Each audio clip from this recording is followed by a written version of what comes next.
세계 1위 파운드리 반도체 위탁 생산업체 TSMC가 미국의 1,000억 달러, 우리 돈으로 약 144조 5,800억 원 규모의 신규 투자 계획을 발표하면서 2030년 글로벌 첨단 반도체 생산에서 미국 비중이 22%에 달할 거라는 전망이 나왔습니다.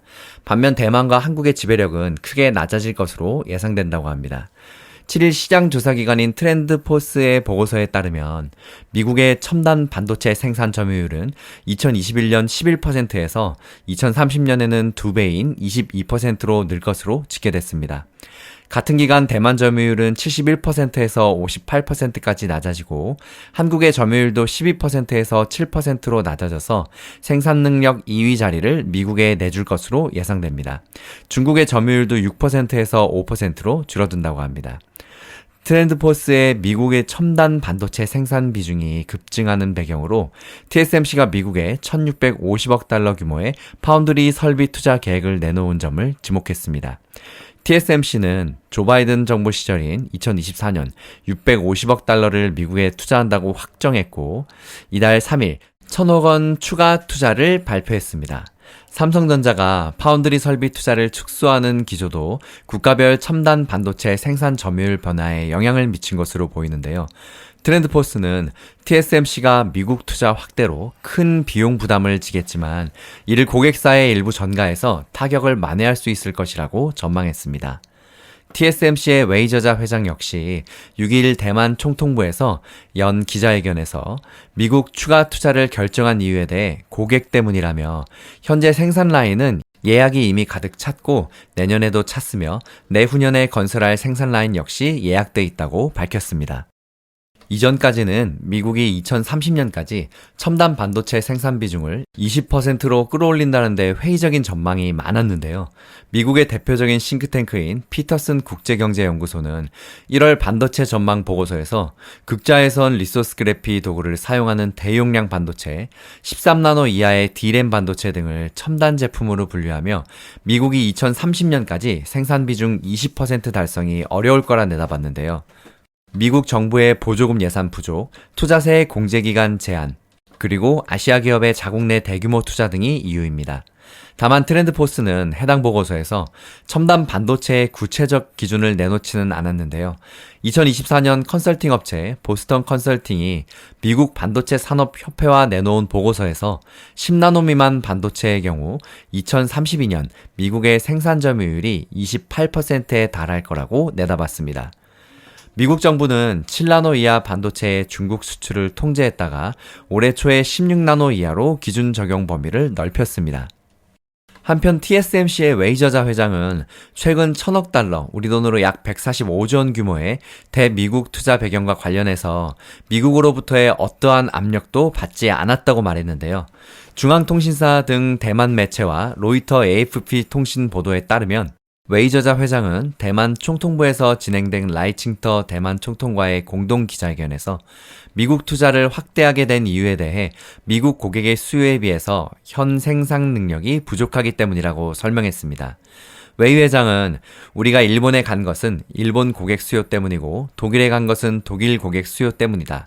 4년 전 미국에 간 것도 미국 고객 수요 때문이었다라고 했으며 현재 미국 고객의 수요는 매우 크다. 우리는 이번에 중대한 투자를 하기 이전에 많은 분석을 하고 모든 고객과 소통했다고 이야기했습니다. 또 그는 TSMC는 현재 미국 내 생산이 부족해서 고객의 수요를 맞출 수 없다며 미국에 가는 진짜 최대 이유는 고객 때문이라며 내후년에 건설된 생산 라인까지 예약이 가득 차 있다고 말했습니다. 웨이 회장은 늘어난 수요를 맞추기 위해서 올해 대만에 11개의 신규 생산 라인을 건설할 계획이며 이번 미국 투자 확대가 대만 투자에 영향을 미치지는 않을 것이라고 강조했습니다. 지난 3일 미국 워싱턴 DC 백악관에서 도널드 트럼프 미국 대통령과의 면담한 뒤에 미국에 1,000억 달러를 투자하기로 했다고 발표했었죠. TSMC는 이번 대규모 추가 투자를 통해 미국의 웨이퍼 공장 3곳, 패키징 공장 2곳, 연구개발 R&D 센터 1곳을 건설할 계획입니다. 투자 확대 계획은 지난달 13일 트럼프 대통령이 대만은 미국 반도체 산업을 빼앗아갔다. 우리는 그 사업을 되찾고 싶다고 말한 이후에 나왔습니다. 이에 트럼프 행정부가 TSMC에 미국 내 공장 건설, 미국 반도체 기업 인텔과의 협업 등을 요구하며 압박했다는 언론 보도가 나왔는데요. 라이 총통은 이번 투자에 대해 TSMC의 순간이자 대만의 순간이며 또 대만과 미국 관계에 있어서 역사적인 순간이라며 TSMC가 전략적으로 움직일 때마다 회사는 더 강해지고 경쟁력이 높아지며 동시에 대만에 더 큰 힘이 된다고 말했습니다. 이렇게 웨이저자 회장은 트럼프에게 협박받은 것이 아니라고 여러 번 강조했는데요. 협박까지는 아니지만 강한 부정은 곧 긍정이라는 말이 생각납니다. 인건비가 비싼 미국에 수백조 원이라는 돈을 들여서 공장을 짓는 게 트럼프의 압박이 아예 없지는 않았겠죠. 한편 골드만삭스에서는 관세로 인한 불확실성과 여러 경제지표 약화로 인해 미국 경제에 경기 침체가 나타날 가능성이 커지고 있다고 월가의 주요 금융사들이 경고했습니다. 블룸버그 통신에 따르면 미국의 최대 은행인 JP모건의 경기 분석 모델에서 경기 침체 확률은 31%로 나타났는데요. 지난해 11월 17%에 비해서 거의 2배 가까이 높아진 것입니다. 5년 만기 국채 가격이나 주요 금속 가격 지표, 소형주 주가 지표로만 볼 때는 경기 침체 확률이 무려 50% 정도까지 올라간다고 합니다. 투자 등급, 즉 우량 채권 시장 지표로는 경기 위축 가능성이 8%로 아직은 낮은 편입니다. 하지만 이 역시 작년 11월 말의 사실상 0%와 비교하면 많이 높아진 수치입니다. 미국 대형 투자은행인 골드만삭스의 유사한 분석 모델에서도 경기 침체 확률은 23%였다고 하는데요. 지난 1월의 14%에 비해서 많이 뛰었습니다.